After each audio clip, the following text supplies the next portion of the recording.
Vou cortar o vídeo, tá? Vai ficar tranquilo. A paz do Senhor, meus irmãos. Deus abençoe a todos poderosamente. Estou aqui com a nossa missionária irmã Lúcia Carias. Ela vai estar trazendo um testemunho dela forte para conosco, tanto no canal do YouTube, tanto no WhatsApp e tanto também na nossa página no Facebook, Preletor João Lucas. Bendito é o nome do Senhor. Irmã Lúcia Carias, deixa eu te fazer uma pergunta. Como é que foi a sua conversão ao Senhor Jesus? O que te impulsionou você a isso? Sofrimento, muito sofrimento. Desde criança eu tinha muito problema com baixa autoestima e cresci e eu olhava para meus pais. O meu pai foi um bom esposo e eu achava que a vida, a gente só seria feliz se casasse. Menina de roça, boba, e me casei muito nova, aos 15 anos de idade, porque os pais, no tempo que eu era jovem, não era como hoje. Se teimassem em namorar, eles casavam, ainda falava assim, casava na polícia, né? Que levava no cartório ali, diante do policial, falava que estava desobediente e casava. E foi assim que eu me casei, sem móvel, sem vestir de noiva, sem enxoval. Foi assim. E pouco tempo de namoro, não conhecia direito. E dali eu casei, daí 3 meses já começou tudo a dar errado, droga, bebida. Eu engravidei, tive 2 filhas com 5 anos de casado. O próprio pai dele me devolveu para o meu pai, porque era muito sofrimento. Mas muito jovem, aos 20 anos, né, de idade. Aí fiquei um tempo sozinha e depois comecei a me relacionar de novo com uma pessoa que já era separada. E depois aconteceu a mesma coisa. A pessoa começou a beber muito e era muita agressão física. Tive 4 filhos, era eu e os filhos agredidos. E muito sofrimento, muito sofrimento. E eu fiquei muito depressiva e eu achava assim que a solução seria morrer. Mas eu não tinha coragem de me matar, eu não tinha essa coragem. Sempre assim, não era muito crente em nada. Meu pai era espírita, mas eu não acreditava muito. Mas eu sabia que existia Deus, mas não cria muito não. Mas sempre quando naqueles momentos mais difíceis eu falava, oh meu Deus, só podia me tirar desse mundo, porque eu não aguento mais. E aí foi acontecendo essas coisas até que eu já tinha 20 anos de relacionamento, né? O segundo relacionamento meu. E aí o desentendimento foi muito grande. E um cunhado meu resolveu trazer a igreja, a Assembleia de Deus de Missões, para Guarani. Foi por baixo da minha casa, era um botequim que passou a ser uma igrejinha. E ali começou a fazer os cultos, e o coração muito endurecido, porque eu sofria demais, então eu achava que eu já era salva. Eu pensava assim que a pessoa que sofria muito como eu já tinha salvação. Não entendia, não conhecia a palavra de Deus, era cega. Mas, às vezes o culto estava indo, o culto eu não ia. Às vezes eu sentava no passeio com as vizinhas, com um cigarro bem grande na boca, e ali, mas eu ia ouvindo aqueles louvores. E quando cantava o cego Jericó, né, que fala, Jesus, ó filho de Davi, tem compaixão de mim, Senhor. Eu, naquela amargura, naquela tristeza, muito depressiva, estava muito gorda, assim, de tanta ansiedade, sem esperança nenhuma na vida. Os meus filhos já ficando adolescente, e os 2 mais velhos, um com 15 e o outro com 13, os 2 já estavam nas drogas, e eu sentia aquela vontade de entrar para a igreja. O hino tocava no meu coração.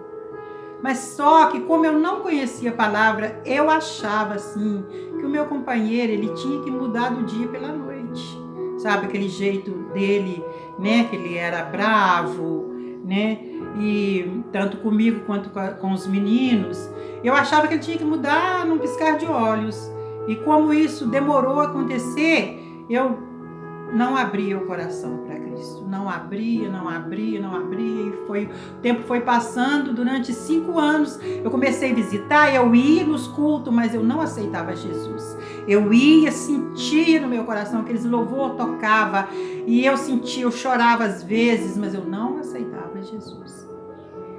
Aí quando chegou um tempo que o meu companheiro, ele se envolveu com uma menina mais nova, porque o inimigo, ele quer tirar o de mais precioso que o Senhor tem guardado para nós, que é a salvação. E apesar de ele ter caminhado 5 anos, ele não vigiou. E num trabalho que ele estava fazendo, ele conheceu essa menina, e como a nossa vida era assim mesmo, muito ruim, ele se envolveu com ela. E isso aí me despertou. Eu já estava escutando bem a palavra, né? Já estava entendendo um pouquinho, não aceitava mesmo por causa do coração duro, por causa dele, assim. E aí eu resolvi, falei assim, aí eu conversei um dia com Deus, falei, Senhor, se o Senhor mudar a minha vida hoje, eu aceito, Senhor, da agora para frente, e prometo que nunca mais eu vou sair da casa do Senhor. Aí naquele momento, mudar a minha vida para mim, que não conhecia nada, era transformar mesmo assim a vida do meu marido e a minha vida e os meus filhos, né? Foi o que eu pedi naquele momento. Só que naquele dia ele tinha o maior desejo que eu aceitasse Jesus durante esses 5 anos, mas nesse dia que eu aceitei foi a decepção dele, porque ele já estava envolvido com outra pessoa. Então eu aceitei e comecei a caminhar. Aí eu comecei a caminhar, comecei a orar, comecei a se lançar mesmo nos braços do Senhor. Mas dentro de muito pouco tempo, ele separou. Aí ele quis sair de casa, ele saiu de casa e eu fiquei com 2 adolescentes nas drogas, eu depressiva. O meu, que era o de 15 anos, ele tinha 4 processos. Eu não saía do fora, eu morava mais no fora do que em casa, porque a polícia era mais, né? Então eles corriam atrás, ele estava sempre usando drogas, pegava ele, pegava com um pedacinho, mas aí abria processos e tudo. Mas eu não desisti, eu continuei a caminhar, graças a Deus, e fui me entregando, o Senhor foi me libertando daquela depressão, foi arrancando de mim aquela angústia, aquela tristeza, o Senhor foi me limpando, e eu fui começando a sentir mesmo assim muito bem na presença do nosso Deus, e fui buscando para minha família, né? Todos os meus filhos, eu tenho 4 filhos, sou mãe de 6 filhos, 4 deles, eu tenho certeza, assim, a gente viu, né, tentar o suicídio. As outras 2 sempre teve vontade, mas era como eu, nunca teve coragem. Mas os meus 4 filhos do meu segundo relacionamento, todos eles tentaram suicídio. Então, assim, antes de tentar suicídio, o meu segundo filho do meu segundo casamento, ele sumiu, ele ficou 3 meses e 10 dias sem ninguém saber onde ele estava. Ele foi dado por morto, porque encontraram um chinelo dele à beira de um rio, e foi dado como morto, mas eu não creio que ele estava morto. Eu sempre orava, eu não desisti. Eu ia para a igreja todos os dias, eu trabalhava, e às vezes eu ia sem banho, sem janta, mas eu ia, eu falava, o Senhor tem que me dar uma resposta, eu creio que o Senhor vai me dar uma resposta, porque aí eu já conhecia a palavra, aí eu já tinha tido um encontro com o Senhor, e eu sei que o nosso Deus não falha, e o tempo é dele, a hora é dele, e eu continuei buscando. Aí eu sempre falava nas minhas orações, Senhor, onde meu filho estiver, não deixa que ele passe frio, ajuda que as pessoas alimentam ele, dá ele o que comer, não deixa meu filho passar fome, Senhor. Guarda a vida do meu filho, porque eu sei que um dia o Senhor vai me mostrar onde ele está. Então, foi esse processo durante 3 meses e 10 dias. Às vezes as pessoas viam algum rapazinho parecido com ele, aqui nas redondezas, aí ligava para o meu trabalho e falava que ele estava em São João, Rio Novo, Piraúba, Rio Pomba, e ali o meu patrão, ou então o meu pastor, Antônio, na época, me colocava no carro e ia atrás, a gente chegava, não era o meu filho, e foi essa luta durante 3 meses e 10 dias. Passado esse tempo, um belo dia eu estava trabalhando, aí o meu filho trabalhava, o mais velho, também estava envolvido com droga. Ele trabalhava numa padaria, ele ligou pro meu trabalho e pediu para me avisar que tinham ligado para ele que o meu filho Daniel estava subindo o morro, que eu moro no bairro Bela Vista, onde tem um morro grande para subir. Então, eu fiquei numa alegria imensa, né? Subi e vi que ele estava na casa da avó dele, que é bem antes da minha. Ali eu passei, abracei ele, e ele estava assim, muito barbudo, cabeludo, cheio de micoses, porque assim, tomava banho mais ou menos no rio, né? E ali nós fomos para casa, cuidamos dele, né? Cuidamos dele, e ele contou que pegava as coisas do lixo no início, comia, e que teve um rapaz também que viu ele debaixo de uma chuva um dia, e o rapaz, assim que ele chegou lá, o rapaz viu ele debaixo de chuva, aí falou: cara, você vai passar mal. Aí ele falou que estava lá, que não tinha lugar para onde ele ir, o cara convidou ele, era um morador de rua que morava debaixo de uma ponte. Então olha como que Deus cuida. O Senhor levou meu filho para debaixo dessa ponte, esse rapaz deu ele um colchãozinho velho para ele dormir, deu ele roupa seca para ele vestir. Esse rapaz estava cozinhando um feijão e tinha pedido aquela sobra de carne de açougue, aquelas pelanquinhas, né? E o rapaz estava fazendo.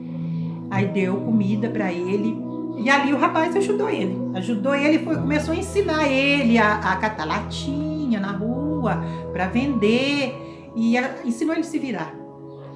Aí passado, ele contou isso tudo, aí diz ele que quando passou mais ou menos um mês, que ele aprendeu a se virar nas ruas, ele conseguiu numa semana um dinheirinho bom, e deu saudade de casa, vontade de comer, que ele fala assim, o meu frango frito. Mas a intenção dele era vir, pegar roupas, as roupas dele que tinha ficado, comer e voltar para as ruas novamente. Só que ele estava muito depressivo, muito, porque quando ele fez isso, quando ele sumiu, ele estava muito depressivo, porque ele tomava muito chá de cogumelo, e então é muito alucinógeno, né? E ele estava com a cabecinha assim, bem ruim, sabe? Quando ele sumiu. Foi até numa noite de virada de ano, de 2005 para 2006, eu estava na igreja orando quando ele sumiu. Por isso que a gente tem que vigiar, por isso que a gente tem que ver que o Senhor é que é o melhor para nós. Se eu levo isso a mal, assim, poxa, mas eu estava na igreja orando e o meu filho some, e desistisse da igreja, as coisas para mim tinham sido muito pior. Mas hoje, para a honra e glória do Senhor, né? O Senhor vem trabalhando na minha casa, na minha família. Então, passado depois que ele chegou, nós levamos ele no CAPS. Ele começou a fazer um tratamento com psiquiatra, com psicólogos, e só que não deu tempo. Ele começou a tomar o remédio não foi o suficiente, e aconteceu que ele se lançou de uma laje de 7 metros de alturas, e tudo indica assim que ele voou nessa laje, sabe? Ele correu e se lançou, porque ele foi parar do outro lado da rua. Então ele quebrou uma vértebra da coluna, ele faltou um ossinho na coluna, ele deu traumatismo, a cabeça dele abriu toda, ele deu traumatismo. Eu estava no trabalho, isso foi de manhã, e quando me ligaram que eu cheguei, ele estava na rua com a cabeça toda aberta, sangue pelo ouvido, pelo nariz, pela boca, e ninguém nem pensou em coluna naquela hora. A gente olhava mais, era para a cabeça, e ele parecia que estava até sem respiração. Mas quando eu desci do carro, assim, que meu patrão me trouxe, quando eu desci do carro, eu logo levei a mão, né? Porque o servo de Deus, ele espera primeiro em Deus. Então eu levei a mão e comecei, ele falou: Senhor, foi o Senhor que me deu. Eu sei que o Senhor vai tomar para o Senhor novamente, né? Mas dá a chance ele de se salvar, porque eu sei que na situação que ele vive, meu pai, meu filho não tem salvação. E quando eu comecei a orar ali, clamar, e as pessoas querendo me tirar de perto dele, e eu disse que não era para me colocar a mão, e eu teimava e coloquei a mão nele. Quando eu fui falando, orando, clamando ali, ele respirou, ele fez aí todo mundo falou: ele tá vivo, e a ambulância demorou 40 minutos, demorou muito, e ele sangrando, e dali foi aquele processo assim, para pegar não teve não pegou do jeito que tinha que pegar, porque todo mundo naquela afobação, o hospital aqui, a cidade é pequena, não tem uma preparação. Então, assim, o rapaz da ambulância pegou nos braços e a enfermeira pegou nas pernas. Ninguém pensou na coluna, porque a cabeça dele estava toda aberta, dava para você ver os mioses lá dentro, então ninguém pensou na coluna dele. Então ele foi pego dessa forma, botou ele numa ambulância, que era um fiorinozinho, então ele foi espremido ali, até com a cabeça imprensada, e até o hospital. Aí chegou no hospital, ele estava quase morrendo, porque ele estava sufocando com o sangue que descia, né? Da cabeça descia para a garganta. Então o médico que estava lá enfiou um caninho e ficava balançando aquele caninho para o sangue não estar ali para ele não morrer, e falou: vai ter que ir imediatamente para UBA, e se ele chegar vivo até lá. Mas Deus me deu tanta força que eu não gritei, eu não chorei, eu não descabelei. Eles falavam assim: ela está em choque. Eu não estava em choque, eu estava normal, como eu estou aqui agora. Eu estava fortalecida com a graça de Deus. E ali eu entrei naquela ambulância passando mal, que às vezes eu passo muito mal, dependendo do dia, dependendo do que eu como, eu passo muito mal para viajar. E eu entrei naquela ambulância e passando mal, mas eu fui orando. E o rapaz que foi comigo na ambulância, o enfermeiro, na época, hoje em dia ele é o pastor Júlio, hoje ele não trabalha mais no hospital, mas na época ele trabalhava, então ele foi comigo, sentado atrás na ambulância, e quando nós chegamos em UBA, ele falou para mim assim: minha irmã, se você não vem orando, seu filho não chegava aqui. Eu falei: mas eu sei disso, mas a última palavra é do Senhor. E ali nós fomos, né? A consulta tinha que ser paga, porque disse que não podia atender pelo SUS. O meu filho trabalhava na padaria, tinha me dado apenas R$100, a minha irmã tinha me dado 50 se precisasse, aí faltava mais R$100, eu não tinha. E o médico não queria atender, ele falou assim: não, é R$250 e acabou, senão eu não vou atender, porque ele vai ter que ser atendido, ele vai ter que ir para o CTI, então é R$250 mesmo, não tem como eu atender ele por menos. Aí eu falei assim: não, meu senhor, calma, eu só queria que o senhor deixasse que eu arrumasse, que esse dinheiro chegasse daqui 1 hora, até 2, porque a minha irmã tá vendo isso para mim lá em casa, ela tá arrumando esse dinheiro, e o dinheiro vai chegar, só que agora aqui eu tenho 150 só, mas eu vou pagar o senhor. Aí, então tá, vai lá e faz a ficha. Aí fiz a ficha, e aí eles nem pensou na coluna, foi olhar a cabeça toda aberta, né? Olharam a cabeça ali, drenou. Mas como no hospital assim, eles fazem todos os exames, mas no outro dia, né, que isso já era mais tarde, no outro dia eles foram fazer os exames, aí eles viram que ele tinha quebrado a coluna, fraturado a coluna, e era muito sério. E ele no CTI todo entubado, né, todo inchado, e todo dia eu ia visitá-lo, todo dia eu visitava, eu orava, eu chorava. E os médicos falavam comigo: minha senhora, o filho da senhora é só um milagre, porque o que a gente podia fazer, a gente já fez. Ele está em coma e o estado dele é muito grave. E assim, só milagre. Aí um dia eu falei para o médico: mas eu creio em milagre, porque Lázaro já estava em estado de putrificação e o Senhor ressuscitou Lázaro. O meu filho ainda está quente, ele ainda, nem que seja por aparelhos, ele está respirando. Então eu creio na providência de Deus. E aí quando fez 6 dias que ele estava em coma, eu fui com a minha irmã visitá-lo, e quando nós chegamos lá, eu não sei porquê, assim, eu fiquei muito preocupada, porque ele não tinha machucado as pernas, e ele estava com as pernas enfaixadas. Então eu fiquei do lado dos pés dele orando. E a minha irmã nessa época nem era evangélica, hoje graças a Deus ela é. Aí a minha irmã ficou do lado da cabeça. E ali eu fui orando com a mão nas pernas dele, né? E fui clamando o Senhor, fui colocando a vida dele nas mãos do Senhor. E aí a minha irmã disse para mim assim, ela me chama de Lu, ela falou: Lu, continua orando, porque você está orando aí, ele mexeu os dedos. Aí, nossa, eu comecei a chorar mais e passei pro lado da cabeça dele, né? E comecei a falar: filha, a mamãe tá aqui, o Senhor é contigo, o Senhor quer te levantar desse leito aí, você precisa crer. E aí ele conseguiu falar mãe, com muita dificuldade, com aquele tubo na boca, né? Com muita dificuldade ele conseguiu falar mãe. E eu vejo uma luz. Ele deu pra gente entender, ele falar com aquela dificuldade, falou, mãe, eu vejo uma luz. E ali foi só um chororô meu da minha irmã, e a gente chorando e agradecendo a Deus, e eu gritando à enfermeira. E aí a enfermeira veio e falou, não deixe ele entrar mais no coma, conversa com ele, perturba ele, conversa, o tempo que você ficar aqui, vai conversando com ele. E aí eu fui conversando, fui orando, fui chorando, e para honra e para glória do nome do Senhor, daí mais 2 dias, ele já desceu para o quarto. Só que quando ele desceu para o quarto, no 2º dia, o médico me chamou, falou, mãe, chega aqui num corredor. E aí ele falou para mim assim, seu filho nunca mais vai andar. E saiu andando e não me deu confiança. Aí eu falei, que é isso? Ô, doutor, mas não tem uma cirurgia, só fez assim com o dedo.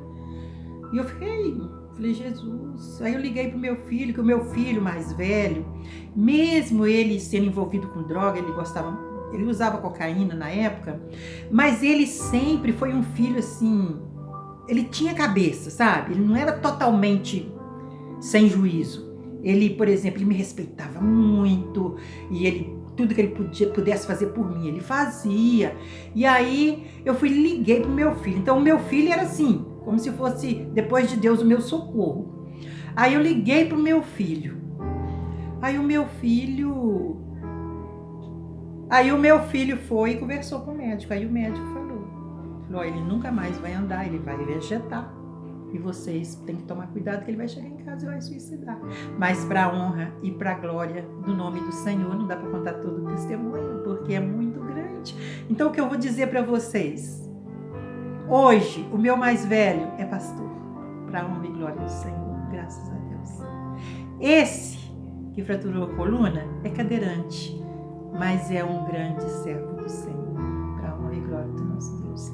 A minha filha de 26 anos, há 2 anos atrás, ela se lançou de 10 metros de altura, mas ela não quebrou um dedo. Eu cheguei orando e ela ali, e veio o SAMU. Essa foi assim, bem acompanhada. O SAMU veio, pegou, levou para o hospital. A única coisa que teve com ela foi um deslocamento da bexiga, mas foi coisa que com 20 dias ela já estava bem.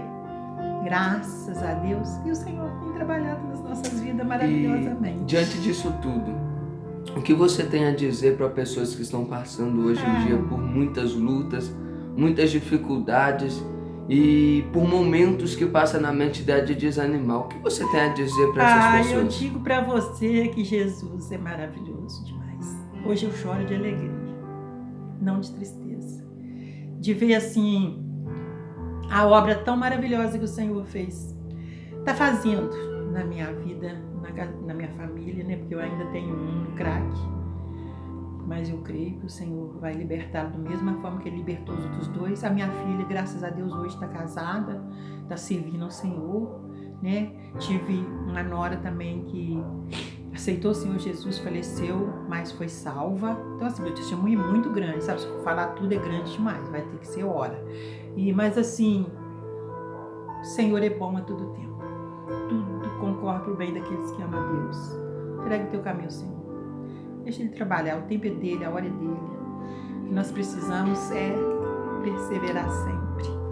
Nunca desistir, porque Deus é bom. Então é isso aí, meus irmãos. Uma mulher que foi depressiva, uma mulher que sofreu na mão de seus maridos, sofreu por causa da sua família, e foi orando, foi sofrendo, foi orando, foi sofrendo, foi orando, foi sofrendo, até que hoje Deus começou a salvou o filho dela cadeirante, após ele tentar o suicídio, salvou um filho dela também, que hoje em dia é pastor em Bias Forte, que também tentou suicídio, salvou uma filha dela também, que também tentou suicídio, entendeu? E Deus tem feito e tem trabalhado na vida dessa mulher. Glória. Em oração, em oração, em oração, Deus tem trabalhado. Irmã Lúcia, faça uma oração para nós, para quem está te ouvindo, para Deus fortalecer. Amém. E estaremos terminando. Amém? Deus Pai Todo-Poderoso, fica de bem.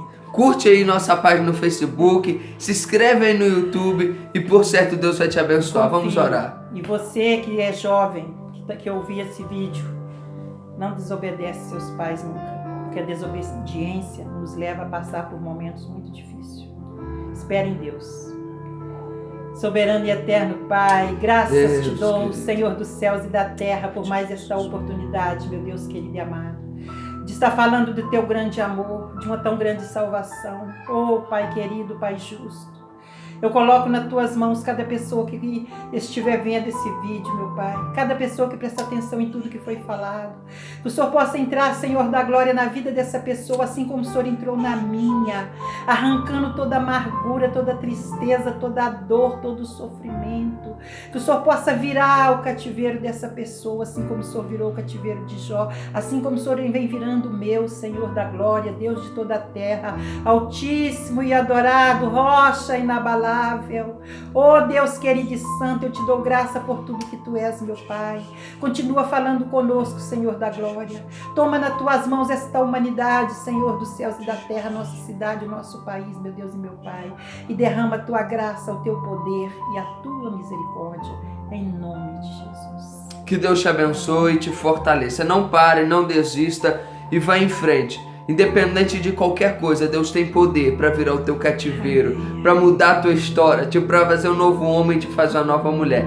Curte a nossa página no Facebook, Preletor João Lucas, segue-nos e se inscreve no YouTube, amém? João Lucas está lá no YouTube, lá no Instagram, Preletor João Lucas. Que Deus te abençoe poderosamente, né, irmã Lúcia? Beijo grande no coração de vocês. Amém. Fique com Deus. A paz do Senhor Jesus.